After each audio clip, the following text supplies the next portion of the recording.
Okay, everyone. Thank you very much for coming along. Ruth and I are really chuffed to be able to do this morning in the sunshine, which is wonderful. So just to introduce ourselves, I'm David. I'm a senior lecturer at Falmouth and a granite enthusiast, as Teresa kind of told me. So which I very much am. And I'm Ruth Siddall. I work at University College London, and I too am a granite enthusiast. I'm a geologist by background.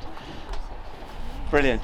So this morning, it's not a historical sort of tour of Helston.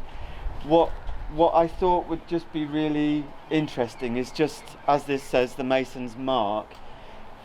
What I want to just kind of unpack together is just to kind of look carefully at some of the tooling marks that are on the granite, as you know, on a few particular bits of the kind of the streetscape, and I think maybe even further than that, perhaps it's to draw out kind of maybe integral relationships. You know, that some of the kind of notion of kind of this weekend's event is around how we shape granite and granite shapes us, or stone. And the kind of integrity. So in Ruth's geology talk last night, which was wonderful, there was a sense of the sort of integral relationship between water and stone. And so if we're kind of looking at these marks on the stonework, there's something very much about the body and its kind of interaction with the tooling, the kinds of tools that the masons would have been using, and the kind of marks that are just like really visible on the sort of stonework. And to think about the actual, okay, what kind of granite is that? And then most of it will be local, fairly sort of, really local. But also, between Ruth and I, we'll just try and we're going to riff on bits of stone basically, and just think about it. But I really want you to try and imagine that person maybe making. So to facilitate that, we're going to pop round and see Stefan, who's a lovely friend of mine and a fellow sort of stone sculptor, granite sculptor, who's just working around the corner. So we'll look at a bit of the stonework, we'll look at a bit of the flooring, the wonderful paving. We'll pop round to see Stefan, see him. He's going to be actually making a bit of the paving with the sort of beautiful pattern work. And then we'll just walk down to Grill's monument. So it's very, very local. And what I'll do is I've got a somewhat heavier bag than I envisaged of sort of tools that Tim's lent me from Trenoweth Quarry. So these are the tools that I've got with me. They're quite rusty and they're quite old, but I'll try and give a sort of sense of some of the methods by which the marks were made. But just to reiterate, just try and, as Ruth and I sort of talk and we look at some of those marks, just try to kind of envisage, the body as a kind of a sort of structure, if you like, that's interacting with the granite, and we'll kind of unfold that a bit together. So it's not a historical tour. I really am not that knowledgeable enough to talk about the history of the buildings as a whole, but we're looking at that sort of slightly more granular detail, both in terms of the granite and in terms of what was done to it. So in the first instance, we're just going to sort of pop round the corner and look at a little bit of granite work that was done here, which I didn't do. I'm pretty sure I didn't, and if I did, I can't remember. No, but so we'll just start there, and then we'll walk quickly around the corner. Okay, so this will be sort of quite quick, but it's kind of nice to see. You all kind of probably know this building and have seen it kind of transform over the time since sort of Teresa's been setting this amazing sort of place up. So it's just quite nice just to start very, very locally, and this was a window which has been kind of transformed into a door, and Teresa pointed out to me that this is the original windowsill which has been sort of dropped, and I just wanted to sort of just highlight the kind of the tooling marks on here. So this is really, it's fairly recent in terms of tooling mark. These blocks came from around there, so they're kind of, and that nice thing about reusing and cannibalization. Yeah, which is always a good thing with granite. And Ruth talked about, the reuse and the reuse and the reuse of this material, because it can be reused and reused and reused. It's never going to go off. It's it's such a tough. So actually, just before you start, just want to say, as somebody who grew up in the north of England and North Wales, where granite's not really used, well, we haven't got many up there, and they're not really used as building stones. And in London, you see Cornish granite particularly used as the foundations of buildings. And I am a granite geek, I really am. I'm the first to admit it. I think it's an incredibly beautiful stone. And just to see whole buildings built out of these rocks, you don't know how lucky you are if you live in Cornwall, you know, and come and look. You probably just walk past this and think it's grey, and it's just full of beautiful crystals. So come and have a look at it closer. Yeah, stare at it closely. Yeah, get up close and personal. Get right up close to it without banging your nut. That's always a good thing as well.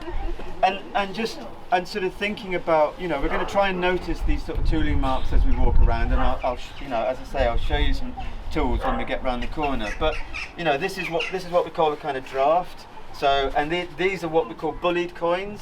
So a coin is any sort of architectural feature on the sort of, you know, on the corner, on sort of get it around fenestration and doorways, and it's Q-U-O-I-N-S, so coin, and what you'll notice in difference. So this is a recent bit of tooling on the granite, so it's quite pale. There's a kind of dustiness still kind of persistent even after. How long have these been in? 10 years. So since 2018, 5. So 5 years. Okay. So that whiteness is still there after 5-6 years of weathering. When we go and look at the older granite, it's kind of disappeared. But this does persist for quite a long time, this kind of dusting of the kind of surface, and it's right on the, I mean, Ruth will know more than me in terms of how kind of persistent it might be. But not it's really, just, to be honest. Yeah, well, it's just worth kind of noticing. Yeah. And I would have thought after sort of 15-20 years it kind of starts to kind of disappear, and especially if it's really in exposed places. So, you know, and we'll be looking at punch marks, and what you'll see here that it's kind of in lines, so that's done with a sort of flat chisel, and maybe the person who dressed these would have pitched the stone in a little bit and to kind of fit in with the older stonework, so you can see it's all but it's exactly the same principle there as it is there. So we just thought we'd start. Granite, it is granite, Stanley. Yeah, it's all granite today. He said, no, David, it's big granite. Stanley, it's really big granite. Big granite. When we get round the corner, it's really, really big granite. So let's look at that bit. Okay, so just have in mind the kind of time scales. We heard from Ruth last night about big time scales, huge time scales, and then just think about these kind of more immediate time scales. And they kind of matter when we sort of feel our way into stone and into working with stone, because that kind of dialogue between its formation and its persistence in the landscape, and then how you might encounter it as a maker with granite, or as someone wandering down the street and kind of thinking about, okay, how's that been made? And yeah, so we're just going to investigate some really amazing tooling marks as we walk around the corner. David, can I ask you what it's like as a building stone, living in a solid granite house? You talked about the dust. Yeah. And we get a lot of dust in the house. I'm wondering how much water it absorbs. You know, what is it as a building material of choice? Put it that way. It's a fantastic building material, unless you're the mason. Yeah. No, it's still a fantastic building material. It's an incredibly hard rock. I mean, it's full of quartz, which is we grade hardness of minerals on a scale of 1 to 10, where talc is 1 and diamond is 10, and quartz is 7, so it's well up there. Yeah. There's only really, you know, things like topaz, corundum, diamonds that are harder minerals, so that makes it incredibly tough. But you know, it's totally interlocking. There's no porosity in granite, or very, very little, so it doesn't absorb water. And quartz is totally unaffected by water, because chemically it's just silicon and oxygen. You can't break that down any further on the surface of our planet. So it's quartz, quartz, quartz, quartz, whatever happens. Even if you totally eroded down this granite, you'd end up with quartz sand. The micas and the feldspars can be affected by water, but we're talking probably on a geological time scale, and we're talking hot water at relatively high pressures, and that's why we're getting China clay at places like St Austell, and that is literally the breakdown of the feldspars that has given us kaolinite China clay. These are potassium rich feldspars, and they give us that's where kaolin comes from.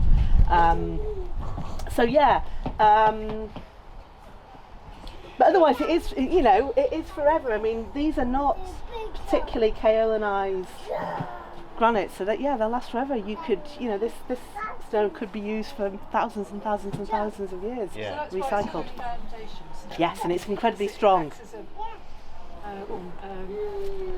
a waterproofing course. As a waterproofing course, and it's also incredibly strong, so it won't Yeah. fail if you build a huge building on top of it. Yeah. It can take a load. And I guess the other thing, well, if I think about my own little cottage, which is a miner's cottage in St Just, it's quite often the kind of the mortar in between the granite that's the one that's kind of, you know, it's kind of capillary action on that. Yeah. And then what I really loved when I sort of digging down in the sort of very top of the eaves of my house, is just kind of mud inside. I was really proud to find slodgy mud, you know, inside my, so the kind of infill can be not great. So that capillary action of drawing moisture through the building is going to happen through the pointing. And you know, to kind of add to some of the, you know, when we'll talk about it in a minute maybe, but the kind of micas that you find. So in the quarry when we're masoning, sometimes, you know, you get if you get a reasonable sort of little lump of mica which is kind of laminated, it's actually surprisingly soft. So if you chisel actually kind of hits on a kind of chunk of mica, it kind of buries itself quite quickly. And in terms of kind of making this stone, we'll talk about it again in a minute maybe. But you know, you will, like in my house, there's kind of quite poor quality granites, kind of top rock, and that's what's been used in the ashlar, the kind of building stone. So you kind of, there's a sort of sense of the harder the granite, the better it is actually to work. You sort of think Yeah, it was the other way deeper, around. and the deeper that comes from the quarry. And yeah. it's always kind of deeper in the quarry. So the softer granites, and anyone that's coming on the walk tomorrow with Beth and I to look at the Tregoning granites, that's kind of blooming awful to work in a lot of ways, because it's so soft that it doesn't really pitch and punch very well. You know, it just buries itself. So the harder granites, like the Delank granites, Carmenellis granites, you know, any of the harder ones, they're actually much better to work and are much more malleable in a way than the soft granite. So we're going to go around and have a look at some amazing tooling marks. So let's have a wander. Yeah, that's a bug. Yeah, that is a bug.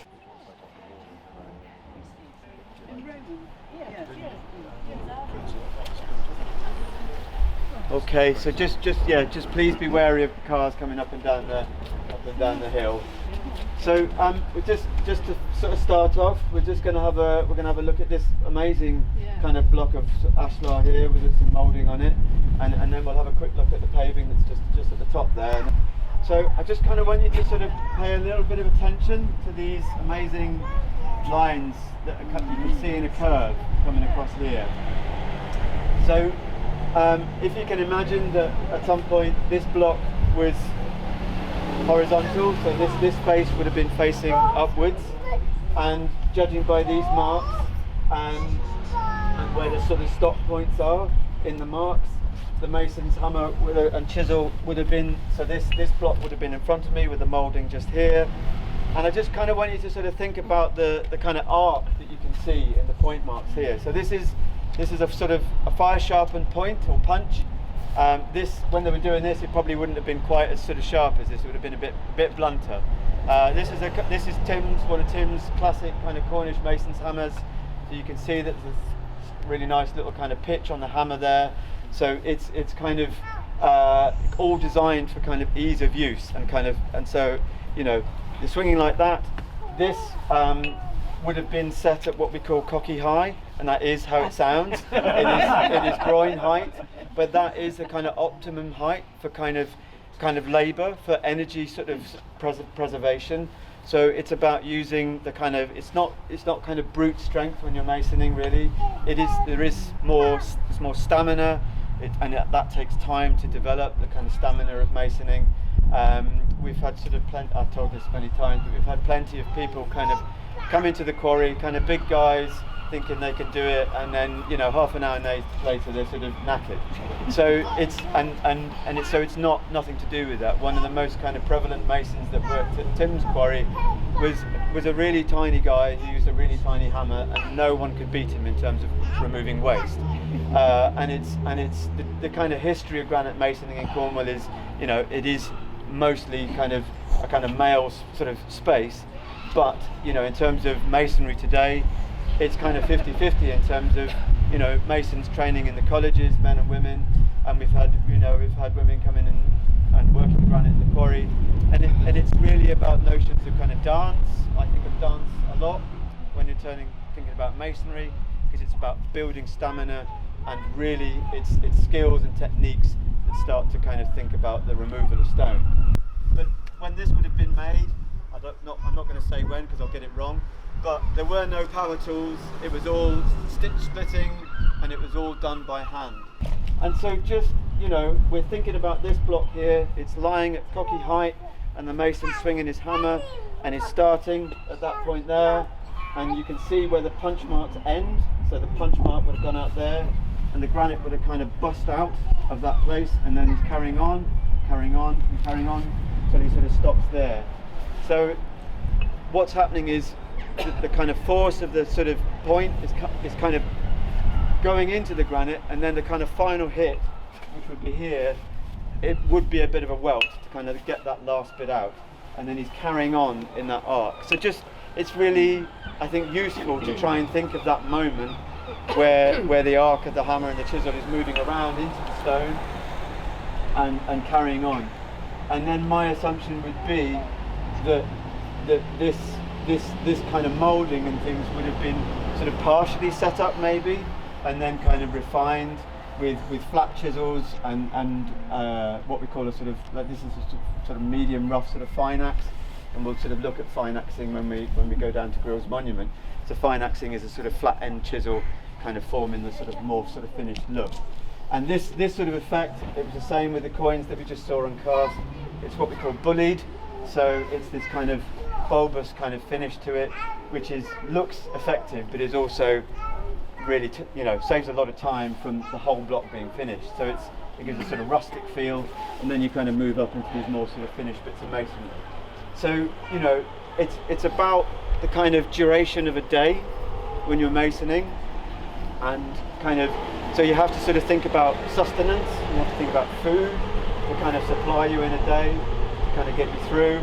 So in the quarry, the main kind of meal is crib, is at 10 o'clock. So you're kind of getting as much food in as you can at 10 o'clock. And then the kind of worst time is about sort of 2:30, 3 o'clock. And it feels that's the most sort of sludgy, treacly bit of the day. And then I always found that kind of 4 o'clock, I had a sort of second wind, and I usually got quite a lot done in terms of masoning. And and this would probably been made with a whole set of banker masons in a row working in small open sheds. So it's one of the things about granite, and maybe you might want to say, it's the kind of silicate content, which is, it's carcinogenic. So one is always aware of the dust that's coming out of granite. It's quite, it's not good, basically. And Ernie, who used to work in the banker shed next to me, he was convinced that smoking all day stopped the dust from going in. It didn't quite work out like that, but it was an idea. And Ernie worked in the quarries up in Bodmin, Tragically. and they were doing they were working on the New London Bridge granite. So this was in Hantagantic quarry in Bodmin area. So there was 16 masons all in a row, all using pneumatics. No dust masks, nothing. So the amount of noise and dust coming out of 16 masons, and they were working 7 days a week to get that job done for London Bridge. So for 12 months, 7 days a week. So yeah, Ernie said that's the kind of thing that really probably did him in the end, and that was in the early 1970s. So it's a wonderful job, but it's also precarious. And the other thing that Ernie taught me was that in terms of training, you can't be called a proper granite mason until you've knocked enough skin off your hands to make an apron. So, and it sounds a bit grim, but it is, when you start, you just hit your hand permanently, because you're learning, you're getting used to swinging a hammer really high, and so this part of your hand gets kind of somewhat brutalized for quite a while. And the worst one is if you hit it, knock a bit of skin off, it starts to heal during the day, and you rub a bit of grit in it to sort of stop it bleeding, and then at about 3 o'clock you smack it again, and that's when you crawl into the corner and cry just a little bit. So it's really thinking about those processes of the body working with the material, it's about having a conversation. So this granite might work differently to another granite. Yeah. And very differently from limestone. So if any of you are thinking, ooh, after what David's just said, I quite fancy a job in the quarries, go and work at Portland, because none of this is a problem there. No silica in limestone, doesn't do you any, well, I mean, you know, breathing in dust is never good, but it's not going to give you silicosis. So yeah, it's risky business working granite. It is. Yeah, and also, I mean, I think, yeah, nice to sort of mention something, because I think there's Portland somewhere on one of the buildings on the here. Guildhall, I think. Yeah, on the Guildhall. You know, in terms of Allegedly. yeah, just going allegedly. Well, can't see, because it's right high up, Yeah. you can't see it, so it's like, maybe. It's Tesla says it is. in terms of, again, going back to that idea of granite being this obdurate, sort of difficult material to make and work with, in a lot of senses, it's more malleable than a lovely soft limestone like Portland, because this stuff will take absolutely everything that you chuck at it. From a really, you know, this is a really heavy punch. You know, they're really smashing this stuff to bits, and then right the way through to fine finishes like that, and through to a fine polish. Whereas something like Portland, you really have to treat it in very particular ways to kind of make the most of such a beautiful stone. But this kind of looks great when it's absolutely smashed to bits, or right the way through to the other extreme of a polish. So, you know, in that sense, this is a more flexible, malleable material to work with, stronger, harder to sort of in terms of its performance than maybe a limestone. Is it up to each mason what marks he makes? I suspect on this there may have been guides to what to do, but I think we could always tell in the quarry whose punch it was, you know. So especially when you start, the punch marks are, you know, per square inch or a lot, you know, and it's dependent on what you're actually asking, you know, what kind of job it is, because you'll get a fine, you know, this is a sort of relatively fine punch on here, whereas this is a really rough punch. On an old barn coin, you know, they're just smashing them out of rough block, and they'll make it as quickly as they can with it. But yeah, we can tell whose punch it is. Can you tell a left-hander from a... could you look at that forensically and say that's the left-hander? Well, all I can say is I suspect it would be someone with right-handed, because you're right, you know, your hammer's in your primary sort of... So do you have to match, you know, if you're doing a big job? A left-handed person and a right-handed person to get the symmetry. Probably not, but maybe, probably not. It wouldn't matter so much, but for the keen eye, someone might notice, you know, and especially if you're doing like a I don't know, a coin end, you know, which is kind of maybe on a small coin, which is not very much space. Like Tim would ask us to not pitch loads off, because then you just get these kind of like one punch mark in the middle. Whereas we like to try and make the punch marks fairly even, so we become quite conscious of just a punch mark in the granite in the end. But with something like this, you know, this feels quite obvious, and at some point, you know, this would have been very pale, sort of dusty, like we saw on the coins up there. So that's why I noticed this, because you can just see that arc of the swing of the hammer, and it's kind of feels very vital and very embodied as a thing. But yeah. So David, this fine dressed material, so that is all hand face, it's not sawn? It's no. This I'm assuming by the period of this building, it would be all been stitch split. Yeah. You know, so plugs and feathers would have split the block. But that honed finish is put on with a fine punch. Yeah, that's a fine. So probably this would be quite good for a fine punch. So it's just lots of fine punch marks all across the surface.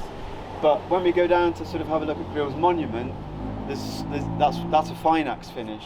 So, and it's really hard to see.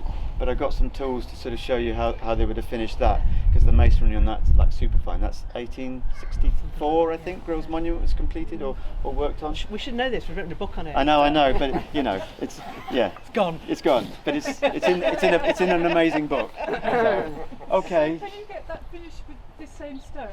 Yeah. Yeah. This is all the So same. it's a choice. Yeah. So it is a So choice. architecturally, it's worth just saying, in terms of architecture, I mean, I think this building was probably a bank or a major civic building at some point, you know, and I'm just getting that by looking at the architecture and the style of masonry, and this effect, this, I mean, I would call it axe dressing or quarry dressing, this very rough effect. You know, it gives this foundation real weight and strength visually.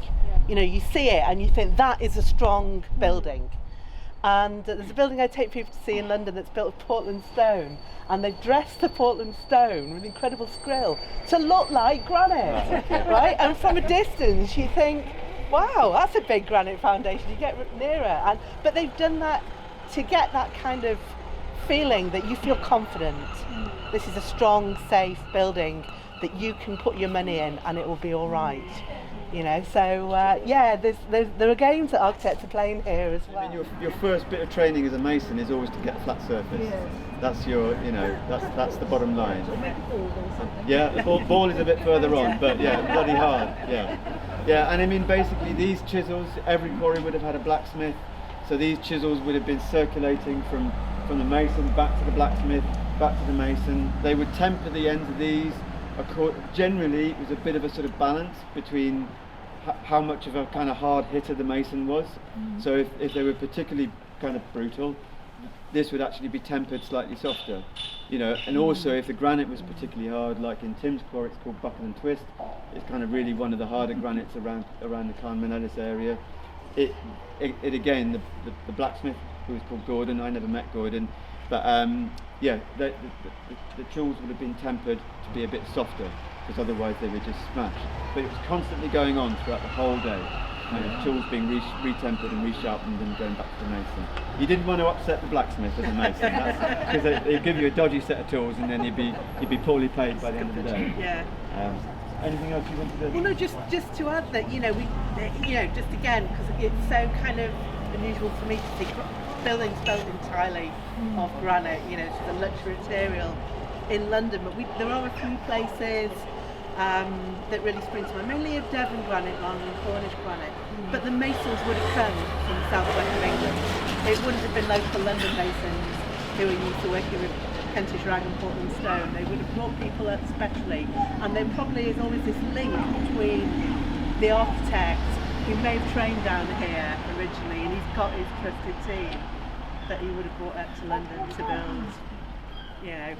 Goldsmiths Hall, for example, is all built out of granite, very similar style of building this. And yeah, you know, there's no way that local London masons could have done this. You need it in the blood, you know. Do indeed. Yeah, I think one of the few times that Ernie ever left Cornwall was to go and finish some Great stuff story. on London Bridge, because they had to put a big transformer into one of the kind of sort of bigger, you know, big granite sort of parts of the bridge. Very technical term that, and they had to widen the doorway to get the transformer in, or some. So Ernie had to go to London for 3 months to actually sort of widen the kind of granite work. So, and I think he had a blast. I remember him telling me this great story about how he said he just got his wellies on and his clothes he was standing up in a duffel bag with his tools, and he was getting off the train at Paddington, and the chap from the bridge engineers was there to meet him, and he's like, "Oh, lovely to meet you. Can I take your bag?" And he said, "Oh, thank you very much." Yeah, he was a bit of a star. Yeah, he played quite a lot of jokes on me over the years, so that was good. Yeah, no, and I think, and it just I didn't know him very well. I met him a few times with you, but what a great story. No, he was wild and feral and brilliant and a fantastic mason. But if you ever go to see the lifeboat station in St Ives, they had to widen that about a few years ago. So Tim gave me the job of going to. They left all the big blocks proud because they had to widen it. So my job was to go and work up on the sort of scaffolding to mason the blocks back, and that was all Delank granite that's in the front of the lifeboat station in St Ives. So I was up way up in the sort of thing on a very wobbly tower, trying to smash away at some granite, and I wasn't quite sure about that. Okay, and just as you walk past, there's a bit of scramble. That's all right. So just kind of looking at this paving, that we're standing on, and particularly maybe these bits here with the pattern work, and hopefully maybe you all know the sort of pattern paving as you go down the street. So kind of one of the interesting things again to think about these paving blocks, they would have all been stitch split, so there was no machinery, no sawing involved in making these. So in terms of like the quarry workers, the people that were in the bottom of the quarry splitting the granite out would have had to have a really good sense of the grain of the granite. So that's what we call either a cleaving way or grain way.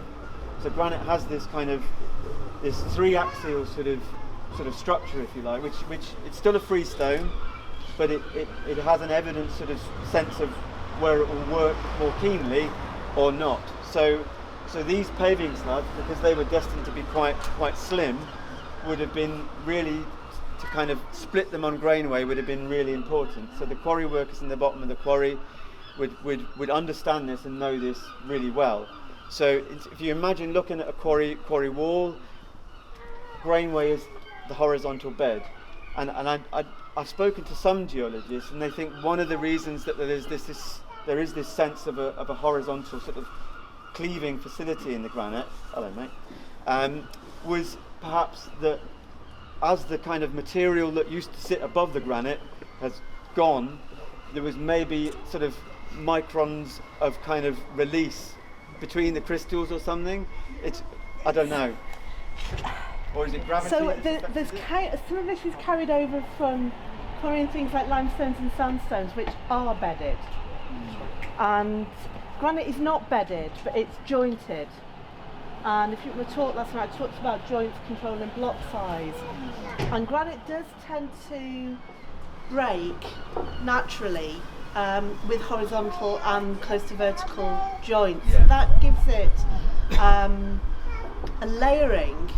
But you also get what geologically we call a foliation, which is more what you and what Jamie yesterday was talking about as a grain. Yeah. You know, so back in the day we used to think that this was due to flow in the molten rock, and we now that's not such as obvious as it sounds like it should be. But quite often you do get this grain, which is often defined by feldspars. And again, that tends to be horizontal in the Cornish granite. That's just the look of the draw, really. What it often meant. Except horizontal. What it often meant was they'd get a block out of the sort of granite body, and they'd have to turn it, and then they'd drill it, and then plug and feather it and split it. So that was that they had to do that all the time. So it's always turning the block up. So, and in terms of splitting, the kind of rules are that generally you're splitting in half all the time. So you might have a 3 meter by 2 meter block that you've pulled out. So you would split that into two halves, and then again and again and again. So it's always about the even distribution of the weight at the point where you're sort of on the kind of run that you're splitting it. So that when it falls apart, you've got those really quite poetic and rather beautiful things going on. I'm seeing things in the stones that I am not seeing. So Jamie, who was up in the band hall yesterday, Mason, he said, I've wanted to meet you, Ruth, because I wanted to ask customers about minerals and things. Can you teach me about granites in the next 5 minutes? And I'll have a go. And then, but he was saying, well, so this is what we call the grain, and he was showing me it, and I couldn't see it. It's really hard. I didn't really get what he was talking about, and he's like, it's here, and I was like, yeah, it was 5 minutes because he had to go and pick up his kids, and we didn't have time, but I couldn't see what he was talking about, and I think, I look at these stones, and I can see everything in them, but there was something else that I couldn't see that was, and I can't explain this, it's really intangible. I'll illustrate that with another Ernieism. Yeah. So Ernie and I both had to do the same mason, the same lintel.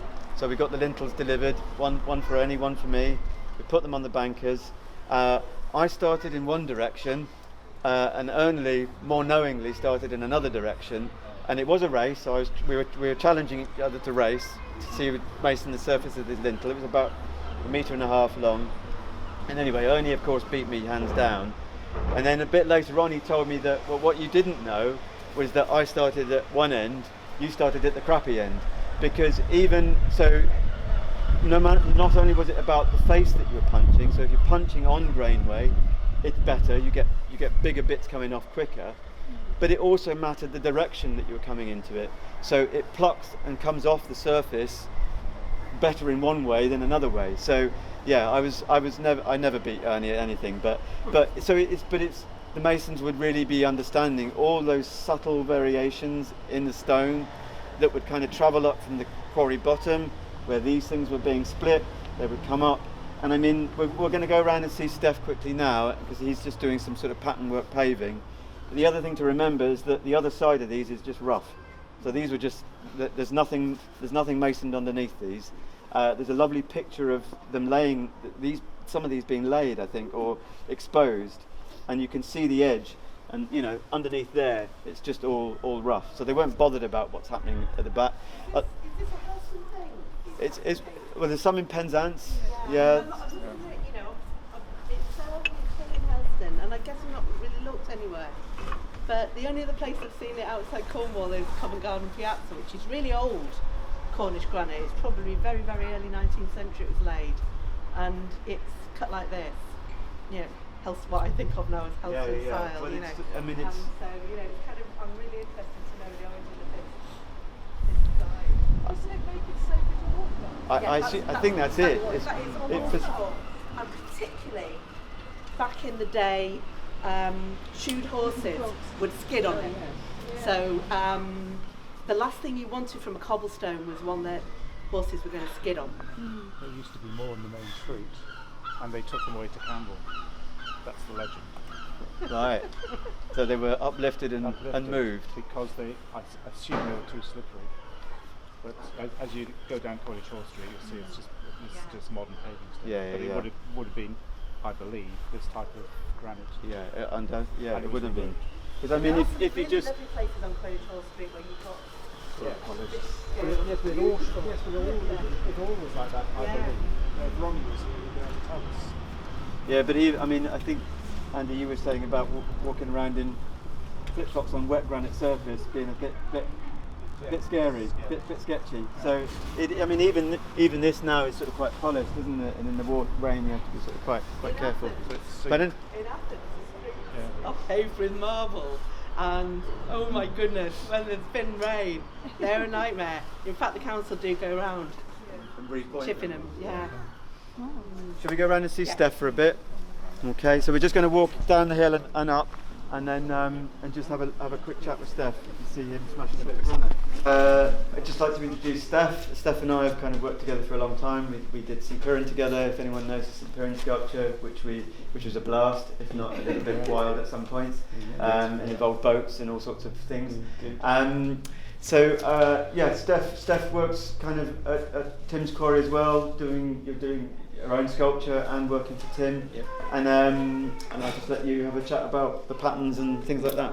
Well, why don't you talk about the patterns and I do the... Okay, so I'm happy. I do the talk, no, I do... You do the smashing and I'll do the... Okay, either way, we'll be fine. So this is one of... Well, I could talk and they can...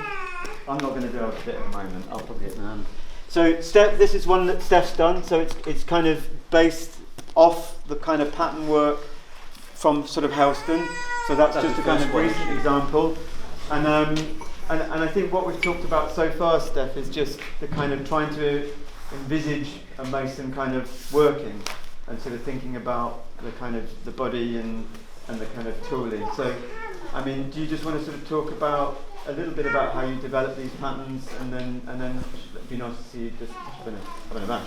Yes, hi everyone. What happened back a few years back, Tim had a look at he knows Helston very, very well, and he asked one of, I think it was Charles, to do a pattern to replicate what happened in the streets in Helston. So what he did is took the lid of a bucket, something like this, did a circle, and then he repeated itself, and just do whatever you want, just bash it. It has to be very rough, and it was done like this. And then I saw that, and I was like, oh, that's very interesting. But then I thought it was a bit too free in some ways. If you want to repeat something, which is kind of the story of stone masonry, you repeat something, and if you have 3 or 4 or 5 masons, you try to make them all do the same thing, because in the same job, you don't want to see too much differences. So I came up with the idea of, with modern technology and laser, to do something very geometric, and that was the first one. But then, as you can see, this one is not symmetrical. So it's great for randomness in some ways. And I thought if you want to do big amount of flooring, it would be nice to have something that repeats itself. So that's what I've created that one, which is here now. So that end there finishes this, and this one goes back here. So you can pam, pam, pam, pam, pam. And if you're an artist, it doesn't matter if you take a hell of a lot of time to do it. But if you're a stonemason, that's a different story. You want to be proactive, you want to be effective, and you want to be cost effective. That things with a bit of a spray bomb or just a bit of pencil, you set up your stone very quickly, and you can do the job very quickly too. So that's why I've done that. It's a bit repetitive, but then that's stonemasonry for you. I want to say something else about this, and I forgot. Yeah. I mean, maybe just say something about, like, I mean, I think to think about the repetitiveness is sort of quite interesting. Like I prompted you, that's good. So when we punch this, really, I made sure that the geometry was very spot on. So it's very, I would say, cold in some respect, because there was no life to it. Life comes up when you punch it, because it's so geometrical. You can be very rough, and that the geometry will disappear a little bit, because the human factor will go on top. But because it's very regular, it can take it. So you don't lose the structure by being human on top of it. But if you lose on the drawing plus loose on the way you carve, it's going to get very loose and lost, especially if you are a team of people working. As I said earlier, it has to be very similar in a way, because you don't want to have a house or a street or anything done by different masons with different styles, because it would show up very drastically. So that when we carve granite, there was two ways of doing it, and the one way is the path of least resistance, as I call it, because the granite is very hard. So if you go towards the granite, you're going to have a lot of resistance to it. Well, if you go behind the granite and you leave some space to go, it will be easier to carve, and that will have a smooth finish. In this case, that's the other way around that we do. We go towards the granite, for the granite to completely, what was the word? What, just kind of break off? Break up in a very, not aggressive way, but drastically. So that will create this kind of randomness that we want as a product, as a finished product. And later on, we can sort this out. So that's what I'm going to do. So I go just behind the grain that I want to remove. And that's simple as this, really.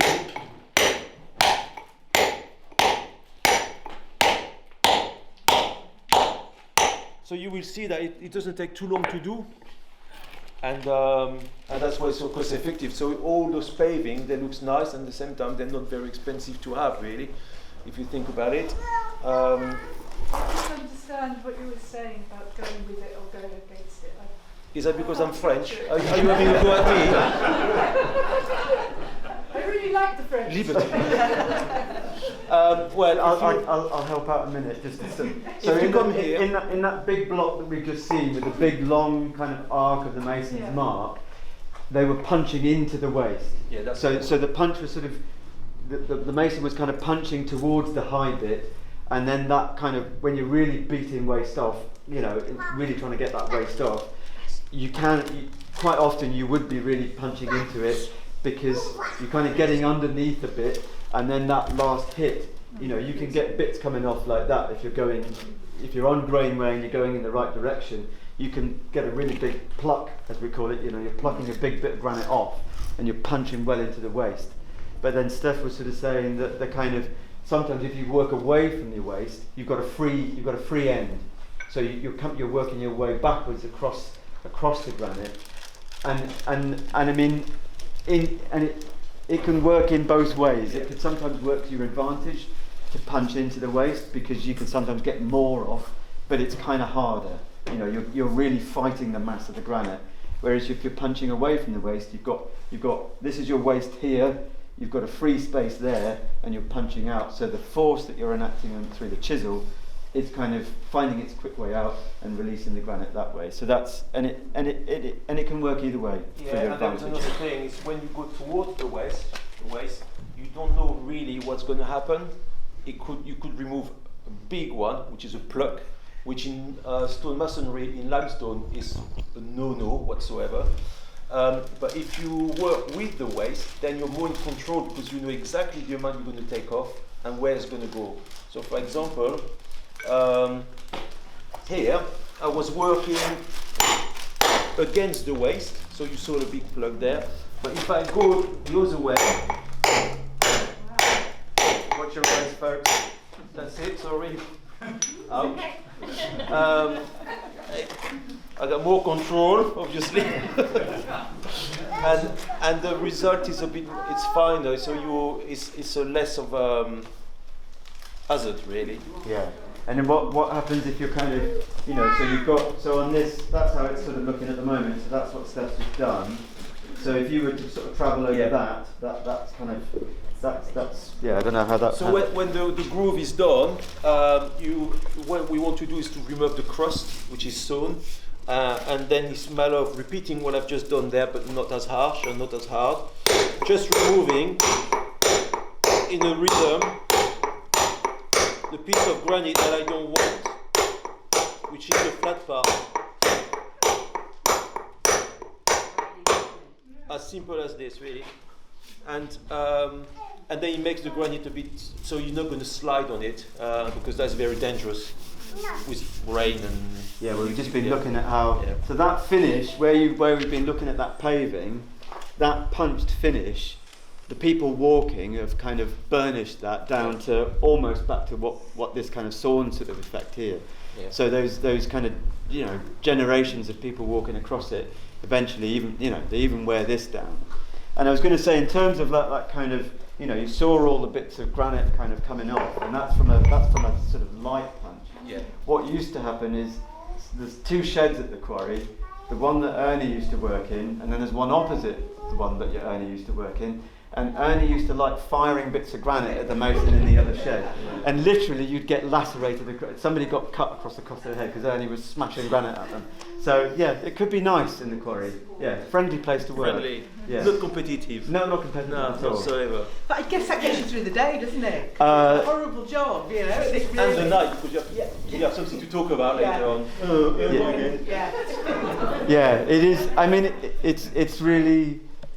I mean, I don't think you don't really listen to music that much, do you, when you're working? But I always used to listen to music all day, and kind of be kind of immersed in whatever was being made, and it would sort of help. And I know Steph doesn't, but it might sound like doing that for 8 hours in a day and it is kind of tedious, but you kind of get into the zone of it, and it becomes a really beautiful thing, Even when it's like when we did all the repair work for Penzance, when in the big storms from 2014, all the big kind of keystone, big kind of blocks that were on the seafront, on the promenade, they all got pushed up and some got kind of a bit smashed up. Tim had the job of kind of replacing some of those. Those were huge, 4, 5, 6, 5 ton blocks, and we had to mason the kind of surface of them. And I just sort of loved it, because it was a heavy punch. It was long. And all day on these massive blocks, and I just loved it. Well, they were from here to me to David minimum. Yeah, they were massive. And it's at least a day of work, and that was. And it sounds boring, but it's beautiful. But Stefan, you just said something really interesting. I know. Can you tell always, yeah.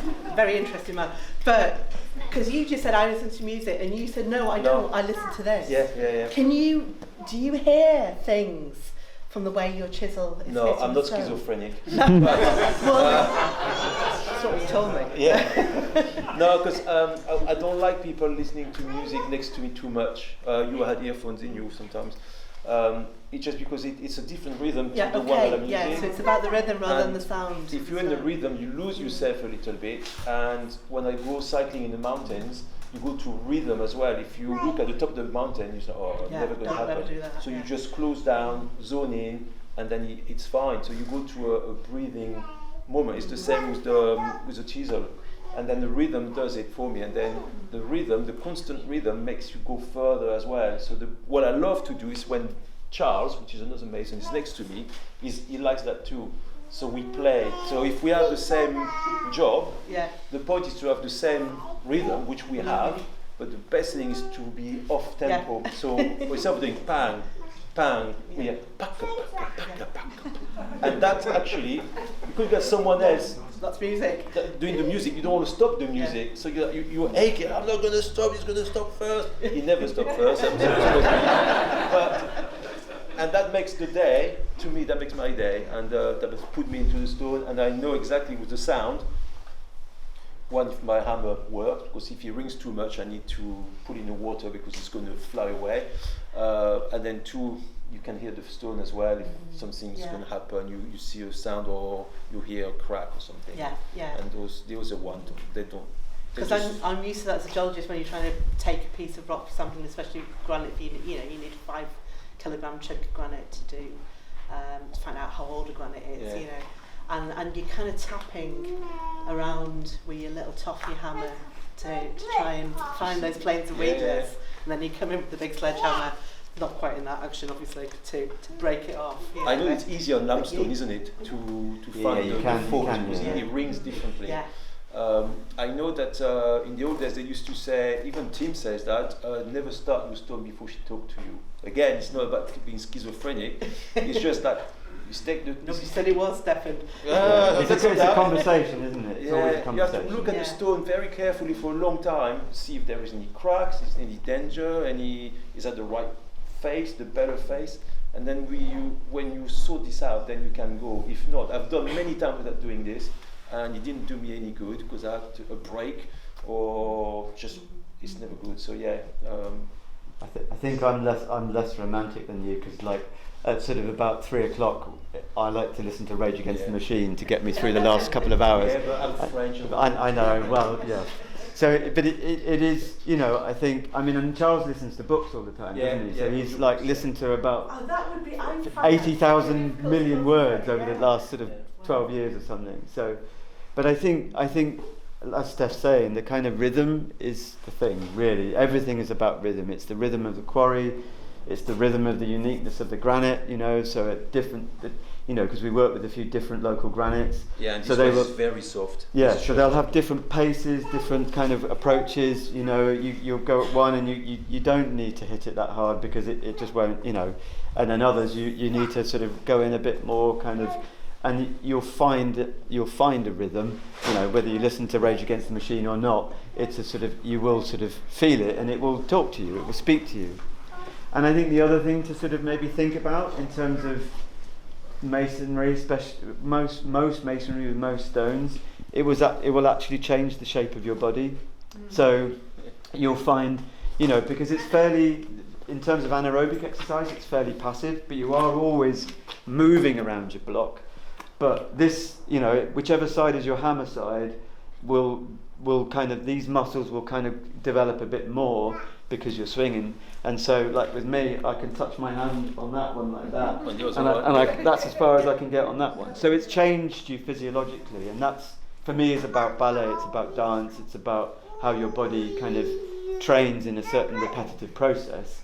And I think, that's and if you haven't done it for a while, like me, this bit, if I started now and punched away, this would be crying out in about 20 minutes. Yeah, 20 minutes. Yeah, and then maybe 2 hours later, if I'm lucky, it would sort of be all right. For me, it's 3 o'clock. But yeah, 3 o'clock. It's 3 o'clock. Oh, I could do that forever. Yeah, 3 o'clock is 3 o'clock is. Oh. Yeah, and but it's you know, it's a space of labour, the quarry, a very particular kind of labour, you know, and I think we sort of need to sort of register all forms of labour in this world, but the quarry has a unique sort of sense of labour in relation to this conversation that you have with the material, and it's, you know, the conversation with your colleagues in the quarry is part of the day, and learning how to survive the day, you know, from 8 o'clock in the morning, you're there in the middle of winter in the bank, you know, they're open sheds, it's quite unpleasant in, you know, December, sort of January, Steph loves the rain. I actually loathe the rain to work anywhere near it. So when we were carving St. Piran, if it was raining, Steph was just, great, let's carry on. And I'm like... Keeps the dust down though. But it does keep, sort of keeps... Well, I think maybe put some sun cream when it was raining. Yeah. And it was like, oh, that's good. Yeah, I feel great now, I'm wearing sun cream. Yeah, so just kind of, have a... I think, who's been to a quarry before? Who's been to the quarry? Okay, so quite a few of you. They kind of feel like, Tim's quarry, there's a footpath that runs through it, so we get people coming through anyway. But they can sort of feel like quite separate spaces and quite kind of closed off, and they can feel quite daunting to go into a working quarry. And some won't let you in at all. The can't-suit quarry, it's like absolutely, but they're an aggregate quarry, so they're a bit more kind of bit gnarly anyway. But it's like, entering that space can feel kind of awkward, but also they're kind of there as a business. So, Tim's is a functioning business that is relying on skills that have travelled through the sort of generations, but is a contemporary business providing building materials right now. So I think, these toolings, the tools that we looked at earlier, they are of the moment and they are an economic sort of business. And I think last night when Ruth was talking and we were thinking about the longevity of the stone and the reuse of stone, and Tom, who's an architect, a colleague from Falmouth, we were talking, and stone is actually picking up in terms of contemporary architecture. He said there's a lot starting to happen about the use of stone now, what it can do, actually using granite as foundations instead of concrete. So things like that are really, there's a realisation of the environmental potential, and that's situated in relation to maybe the extraction process. How does the sort of expenditure of it's fine. I think Stanley's contribution is lovely. So long may it continue. Yeah, so I think this is worth thinking about. Just referring to an early conversation that I had with Stefan. It seemed to me that where you grew up, there is a greater appreciation of the work of masons and other people with skills. Is that not the case? It used to be. Stonemason in granite used to be the richest people in the village. They used to drive motorbikes, having houses made of stone. Where are you from? Brittany. Yeah, of course. And they were the top-notch trade, really, and that's, like here, is dying. To the point where we met Lucille, again talking about St. Piran. She's a woman that came up. She was in Cornwall. We met. She's a stonemason by trade too, and they all do by grinders. Stonemason in granite.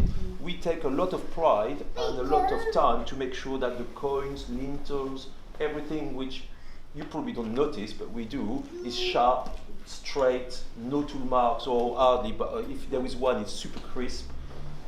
They don't know how to do that anymore there, so they just grind it and make it round, where we try to avoid that at any cost.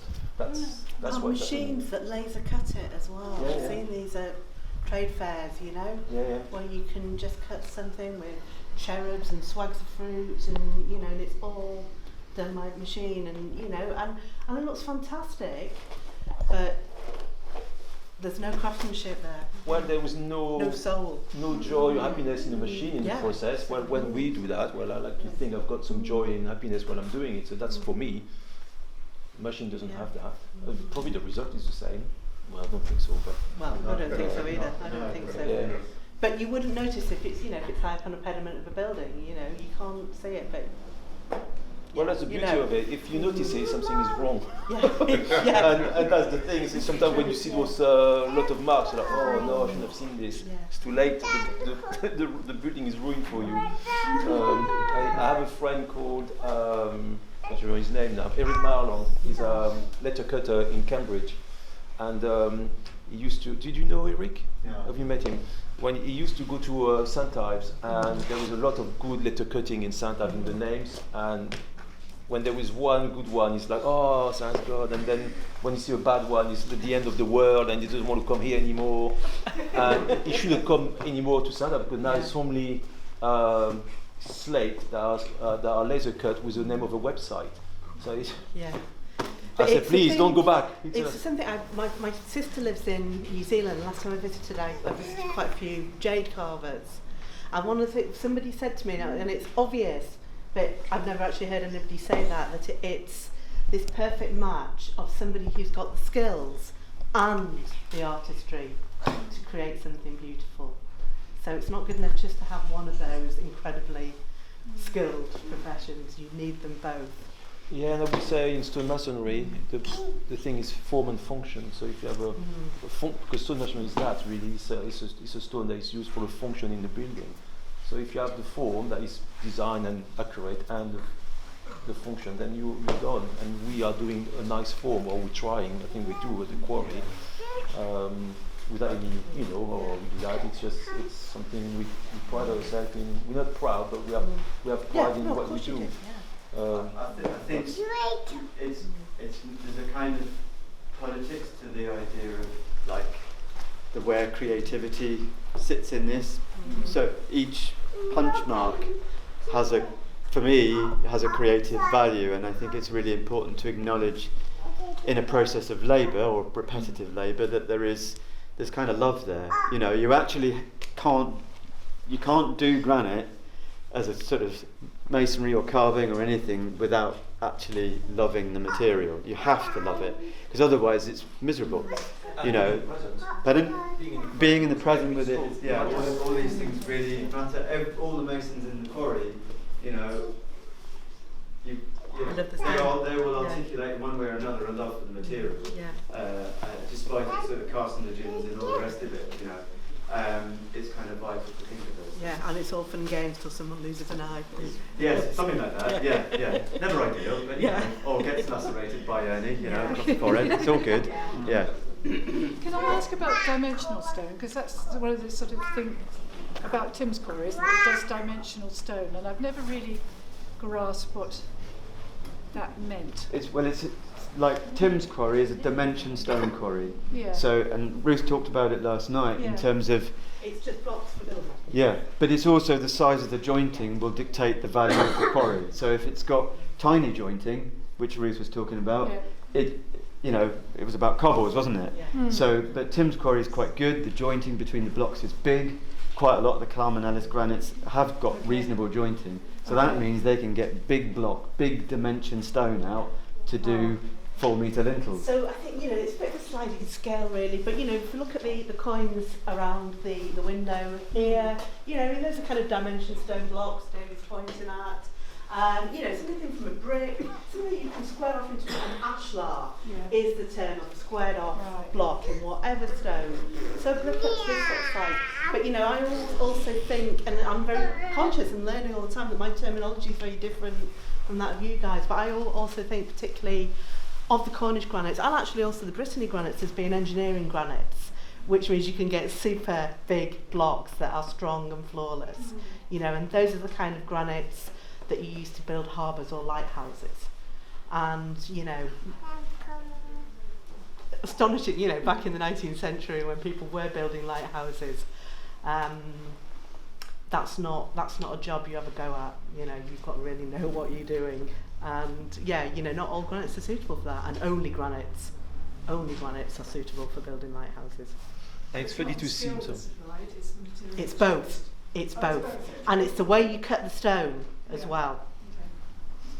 So it's both, and it's that, and it's what I was saying before about if you're making something beautiful, you've got to have the technical skills, but you've got to have that eye of an artist as well.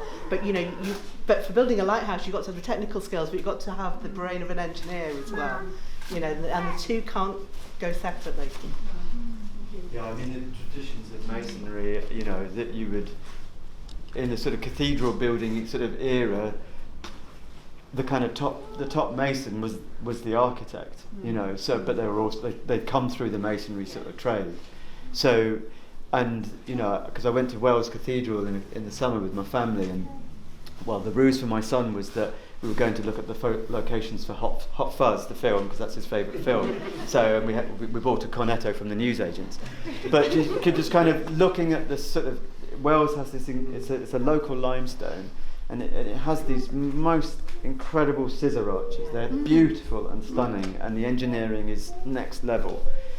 But the thing that we learned while we were there, we were talking to one of the people that works there, and she said with Wales Cathedral, nearly all the materials came from within about a 10-mile radius. And that's really quite rare. So the stone was very local, the timber was very local, they extracted the lead very locally. So I think, it's about 1,000 years old, Wells Cathedral, I think. But I think she said it was roughly built in about 60 years, which is incredible. Absolutely no machinery whatsoever 1,000 years ago. So, that sense of knowing where a material is in the ground, knowing what it might do, understanding its compressive, tensile strength, all of those things are knowledges that are built up over generations that are inherent and understood at some level, experimented with, getting it wrong, trying it again. For me, that's the ultimate location of creative thinking. The site of all this organisation as well. Yeah.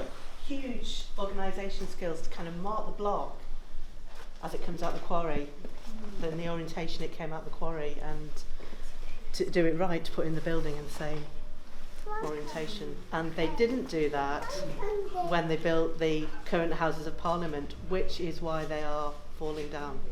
That is the problem with that building. It's not quarry laid.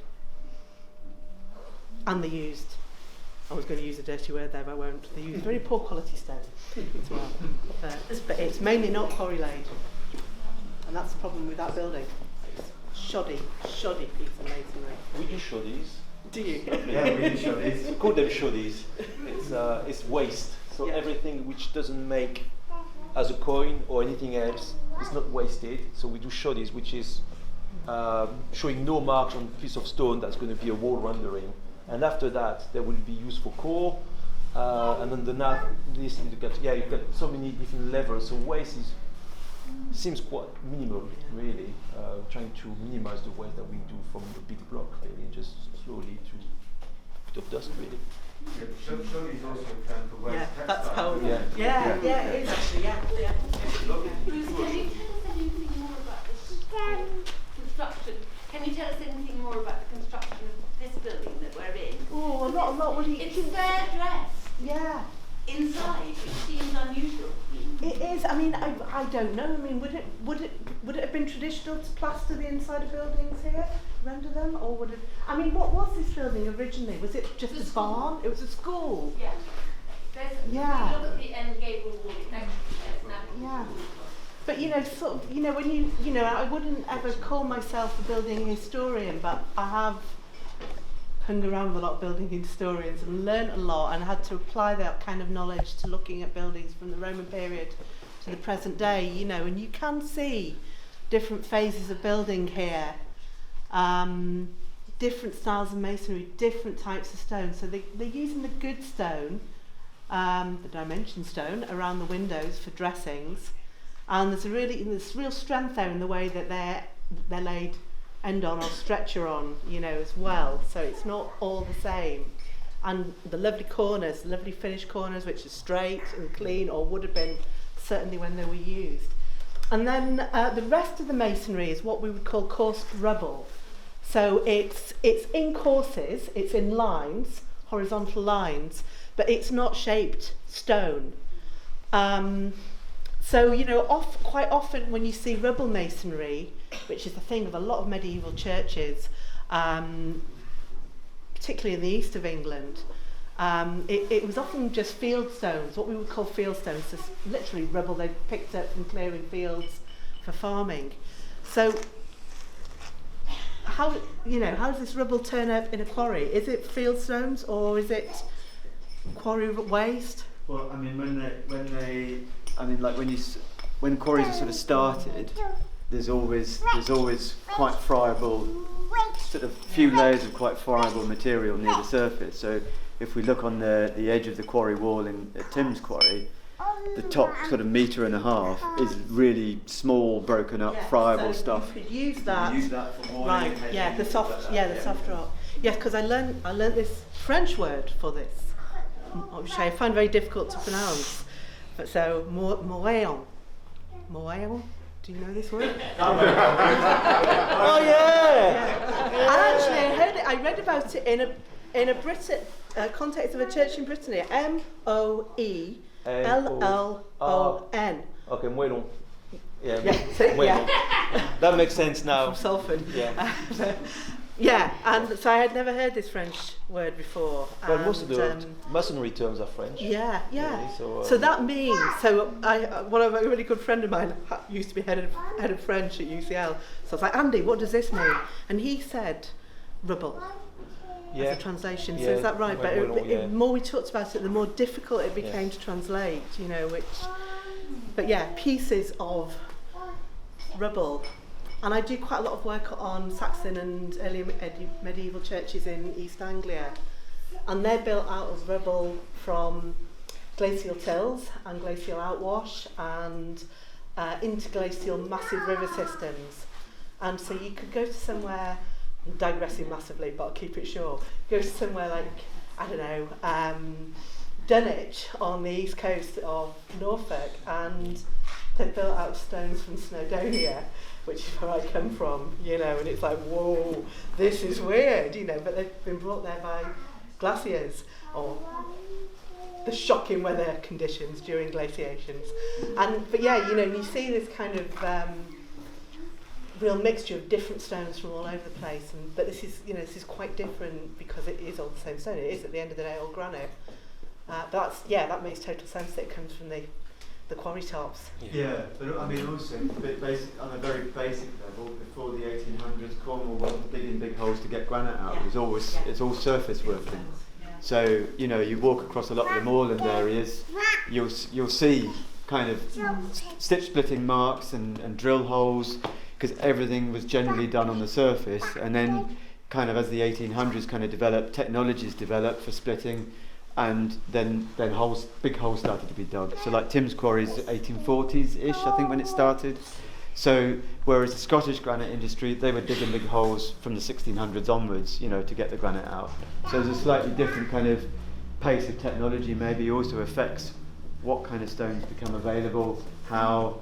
So, and the image that you can see for the cast event, for Water and Stone this time, that beautiful kind of keystone, which I think Ruth maybe is for a lighthouse. Yeah, it looks like a lighthouse. That's sitting in the middle of the moor below Cheesering in Bodmin, it's just sat there, and it's partly finished. It's not been completed, but it's a really beautiful bit of masonry. But it's just left. So I don't know why. Who knows? And it's just sat smack bang in the middle of the moor, left there. So presumably worked there and abandoned for whatever reason. So. Yeah, I'd like to have it, but I don't think I can carry it. What time are we on? Yeah, what's on? Shall we wander down the grills and we'll just look at a slightly different finish on a bit of granite, and then that'll be us finished. Quickly stop at the chapel as well and look at Scottish granite, and totally different. You can lead us there then. Let's have a look at that one. If you want to tackle some granite later on after that, feel welcome to come here and try. I'll be there too. We're just very briefly going to stop and look at this building. Sorry. What's the date on the memorial stone?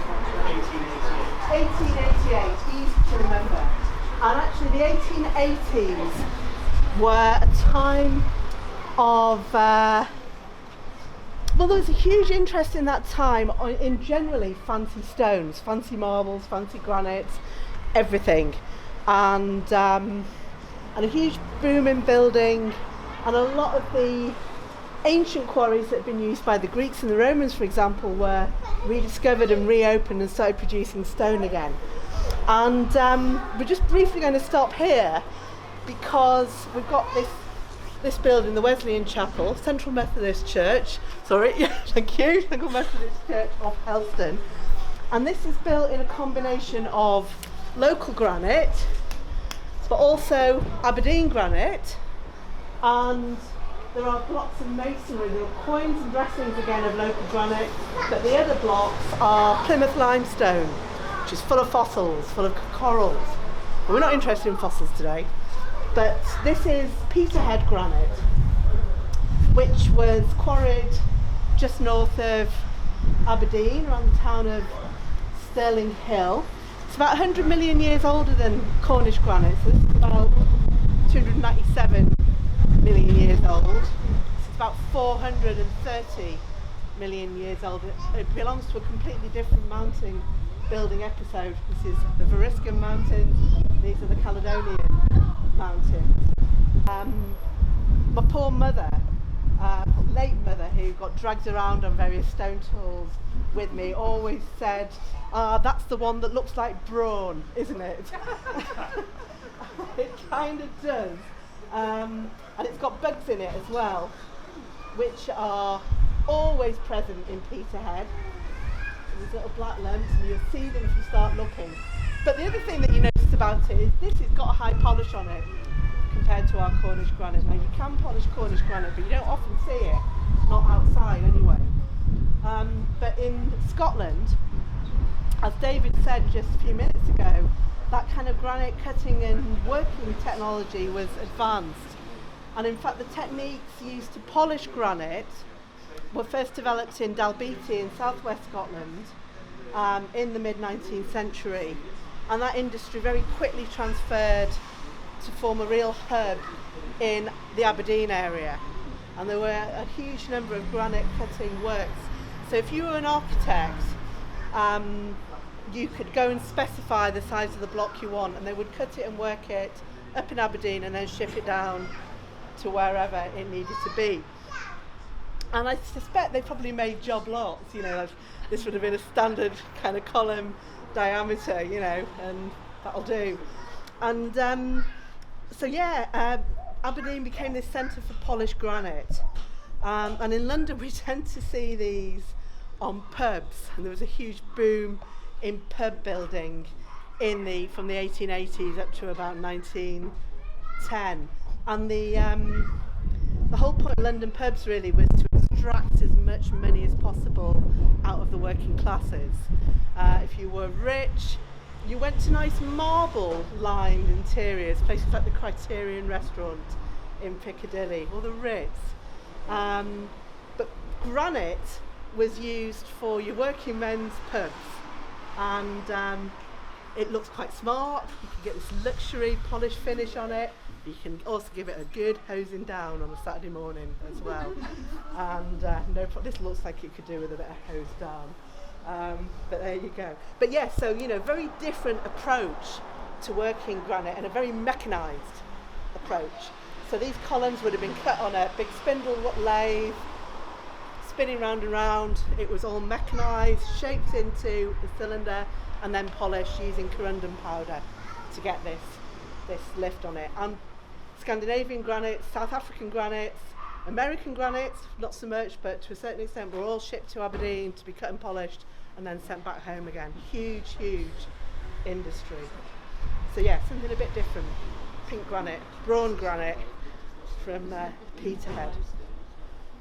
Right then, so we'll move. David, move down to grills then. Yeah, just woken me up. Just having a nap. That was Ernie. Ernie replaced the finial in the other corner, I think. Ernie finished his apprenticeship. Ernie finished his apprenticeship a long time ago.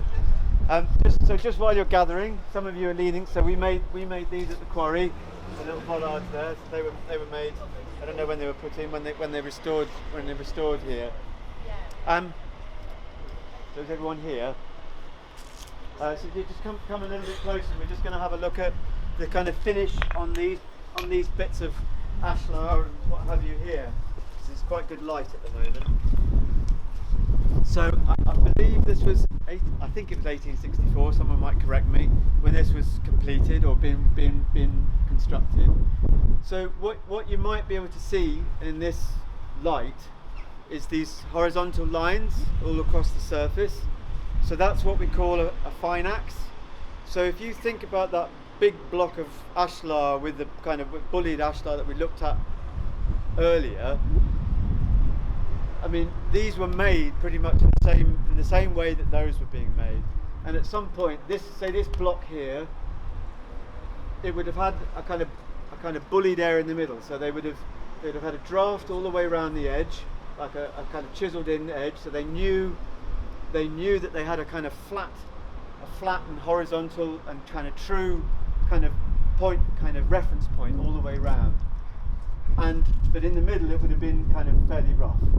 So in terms of fine axing, what you can see is one of the things about fine axing is that it's horizontal and vertical and not horizontal. So that is for that kind of aids water runoff, because if the lines were kind of horizontal, it would kind of trap water all the time. So on granite headstones, on fine masonry, the fine axing is always going to sit vertically, or at least should. And so this would have, say this face here was facing up with, the masons working on it, it would have had a kind of rough area in the middle. They would have had various versions of these. So this is a kind of fine axing tool for, medium. So there's a handle coming out here, and and sometimes they're coming out that way. So they would start by kind of fairly heavy kind of axing of the kind of bit in the middle, taking that down to sort of, finer and finer. And they'd been moving across the surface with different grades of these. So you can see these have got blades trapped in them. So this is a kind of rough fine axing hammer. The wood would have come out here. All of these would have been hand forged in the quarry, the blades. They would have been kept sharp, they would have been tempered, all of these. And they're working across the surface like that, all the way across, taking it down kind of bit by bit. And they're going down in finer and finer sort of, it's like if you're grading down sort of any kind of, with sandpaper, you're going down in the grades. So again, these are fine axe blades, they're much finer. All these are hand forged and tempered, so they're going to last as long as they can. And they're gradually taking this sort of surface down. Sometimes they might have a kind of draft across the middle, so that they know that they're kind of working, to these kind of edge reference points. So you've got a kind of a way of kind of measuring where you are in the stone. So there might be a flat cross sometimes would be going across the surface, so they know where they are. And eventually this is like, so those other ones have handles. This one is like a chisel with fine axe blades in it, and that would be the final thing. So the thing that they're trying to really be conscious of as they're finishing the masonry off is keeping those lines parallel. So when I've done a few headstones with a very, very fine sort of fine axe finish, which then would be lettered, so I'm actually marking lines, sort of horizontal lines, or vertical lines rather, down the stone, so that I know that this, when I haven't used these, I've just got a single blade sort of a chisel or a pneumatic one, that you're keeping your lines kind of vertical. And it's really, so this finish, you can see it really clearly here, the lines, but here it's kind of hardly visible at all. And when I came to look at this building the other day, it was like that was in shadow, and then I could just sort of see them in here, so the sun was just doing it. So when you're maybe walking past a building, a granite building, and it's got a very fine sort of finish, then you please try and think about these tools, because it's a kind of invisible unless the light's right. Has anyone been to Castle Drogo? Yeah, so the masonry on Castle Drogo is extraordinary. The interior granite is Merivale, the exterior is Blackenstone. So the Blackenstone quarry is kind of they're both Dartmoor granites, but Blackenstone is the kind of pinky one. The Merivale granite inside is this sort of stunning kind of large feldspar grey granite, silver grey granite. It's quite hard, but the quality of the masonry is just astonishing. There's a vaulted ceiling in there with beautiful kind of mouldings and things going on. And looking at the little stone, you look at this, is quite nicely finished. The granite inside in that building is just so beautiful and precise. And the amazing thing about that place is that the masons were kind of halted by the First World War. So there's bits of left masonry, and they kind of left it on purpose, where it's sort of been kind of abandoned, and the masons have gone off to war, and then some of them returned, and the ones that didn't return, they kind of left the bit that they were working on as a kind of memorial. So there's little bits of evidence of that, but it's just the most beautiful kind of masonry on the interior of the building, on a very hard granite. And on that you can see really super fine axing, and I can't tell you how scary it is when you're working at the edge, because it's so easy to knock a bit out, because the crystals, you might be moving, right on the edge. There might be a bit of mica, and then there's a bit of quartz, and one is quite soft and one is bloody hard. So, and you're trying to not knock out one of the crystals, because they will kind of move out of their kind of, where they sort of interlock. They'll shift.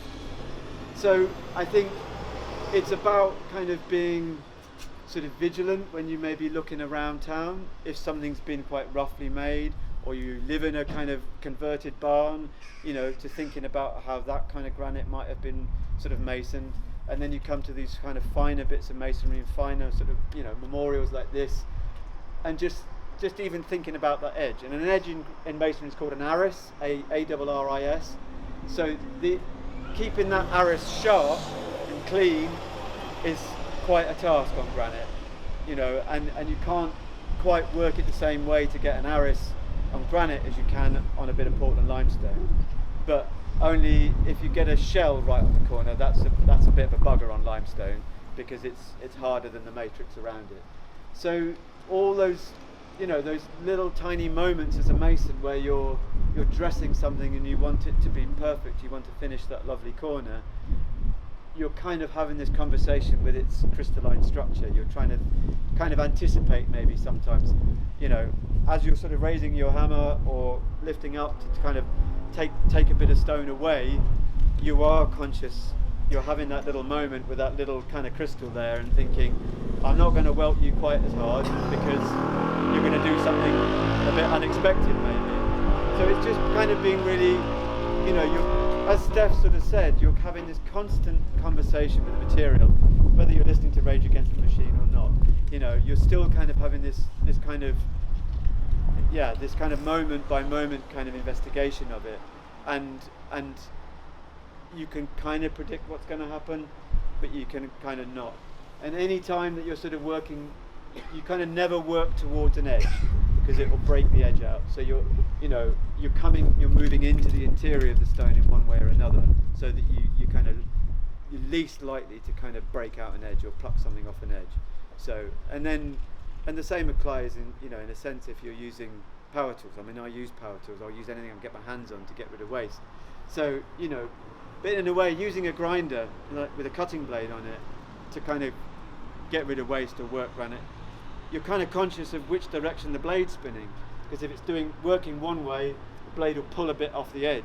So even with those kind of less romantic tools, they still have their own pace, their own rhythm, and they do their own things that have value. So it's kind of, whatever you're doing, whatever tool you're using, trying to predict what the stone might do according to what stone it is a constant sort of, it's a constant, yeah. And just to say that, yeah, Tim's firm, the Quarry, we did all the bollards. One of the finials, Ernie remade one of the finials. I think it's the one at the back corner, I think, because that kind of degraded quite a lot. And I don't know what else we did. I spent the day dressing a bit of a bit of a broken kind of plinth course around there that I had. I had a chance to just do a little bit of restoration here, which was quite nice a few years ago. So yeah, and I think that's. I don't know if you want to say anything else, Ruth, as well.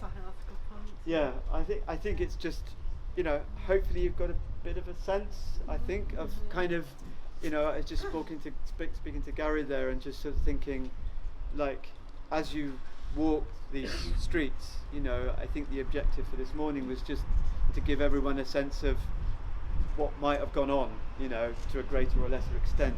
What might have gone on geologically, 300 million years ago, what might have gone on 100 years ago, and what's still going on today, and a couple of little discrete points around the landscape and the quarries. Around with you. Yeah, thank you. Thank you very much. And just to sort of say, really, I am like, compared to Tim at the Quarry, who, I think it's important to sort of think the whole arc of granite work that's not me. That's Tim is kind of practically the last person around that has worked in a quarry without mechanisation. And Tim's only 64, I'll tell you that. But he knows and understands the full arc of getting a block out of the ground and masoning it to something like this. You know, that's not me. I'm a vehicle for a little bit of knowledge. But you know, someone like Tim, it kind of made me. Actually, it was kind of in the middle of the night last night. Actually, I was sort of thinking. I did some recording of the things that Tim says, but more, you know, paraphrasing. And it actually made me think, after listening last night and talking to a few people, that it might be worthwhile actually properly recording Tim. You know, because these are all Tim's tools. These are things that he's used. Because Tim's quarry, they didn't have mechanisation really at all, like some of the other quarries. So it just made me think that maybe before too long it might be worthwhile actually recording everything kind of quite schematically about what Tim knows. Because if Armageddon kicks off and we've got no oil to make fuel out of, then we'll be going back to all this to make our houses. You know, no power, no tools, just forges and finding steel and getting granite out of the ground without. You don't need Armageddon to make that happen. No, probably not actually, but you know. Anyway, that's enough. I'll finish.